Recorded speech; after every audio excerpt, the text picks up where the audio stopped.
al-ihtifal. Je connaissais un certain nombre de fuqara, mais il y en avait beaucoup d'autres que je n'avais pas encore vus. Et parmi ceux-ci, un groupe d'Européens dont j'entendais parler, mais désignés par leur nom arabe. J'espérais bien avoir le plaisir de faire leur connaissance lors de l'assemblée annuelle de la tariqa, l'ihtifal, à laquelle j'étais invitée à assister. J'attendis ce jour dans un état d'excitation mêlé d'appréhension et d'impatience. Je désirais faire honneur à la tariqa et jugeais qu'en la circonstance, il était préférable pour moi de m'habiller suivant la coutume des femmes marocaines plutôt qu'européennes. Aussi, pris-je soin de m'assurer du nécessaire. Le moment venu, je mis une djellaba de laine blanche légère dont je rabattis le capuchon sur ma tête. Un foulard très fin cachait mes cheveux. Je me chaussais de babouches de fesses en velours noir brodé d'argent. Devant le miroir, je vis une personne d'aspect convenable pour la circonstance. J'arrivai à Mazagan avec 1 heure de retard. La rue, déjà très étroite, était si encombrée d'autos que j'eus du mal à me faufiler entre elle et le mur, sans salir ma djellaba. La porte de la maison du shir était grande ouverte et brillamment éclairée. Le fils aîné du shir se tenait à l'entrée. Il me fit traverser la cour, recouverte entièrement de tapis et remplie de monde. Il me conduisit dans une grande chambre où je retrouvai mon cher ami, le shérif El-Moktani, qui, tout au plaisir de me voir, pria son voisin de s'écarter pour me permettre de prendre place auprès de lui. Les fuqara ne cessaient d'affluer de toutes parts. La maison, insuffisamment grande, ne pouvait les contenir.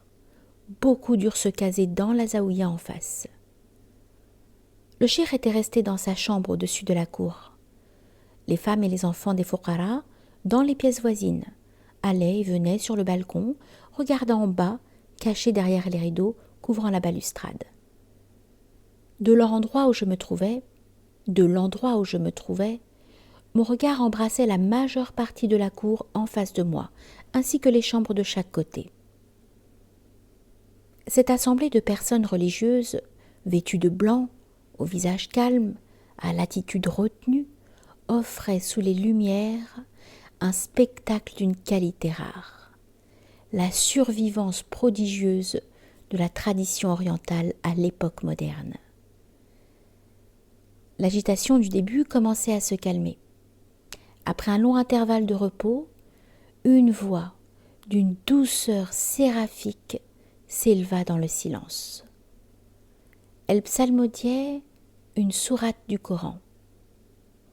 Les meilleurs chanteurs venus de Fès entonnèrent ensuite les litanies du prophète.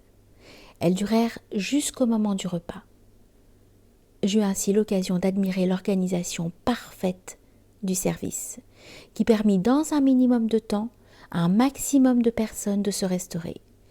Immédiatement après le thé, un grand dégagement dans la cour se produisit en vue de laisser un espace vide au centre. 4 ou 5 chanteurs se levèrent.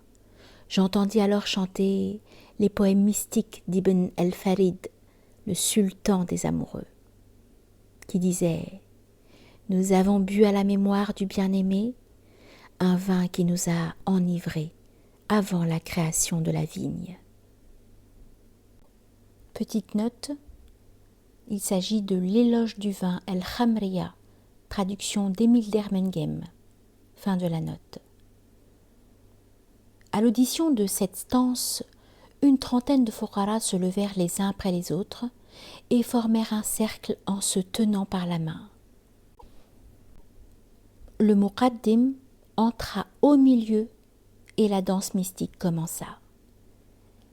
Les danseurs se soulevaient sur la pointe des pieds, semblant vouloir s'élever dans l'air, et retombaient de tout leur poids sur leurs talons en frappant lourdement le sol au rythme de leur souffle.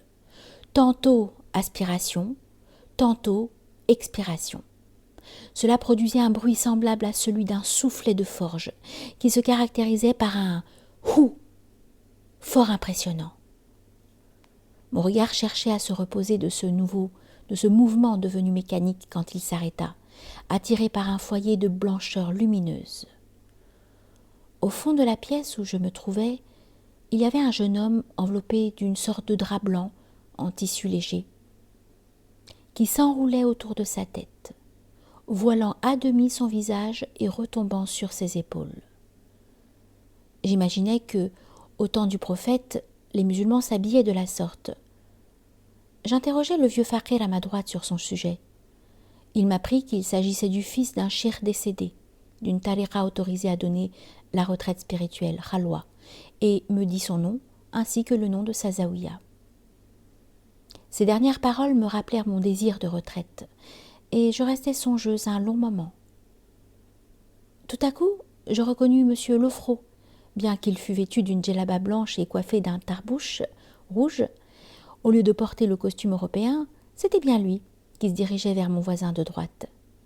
Quand il me vit, il hésita un instant, ne sachant quelle contenance prendre.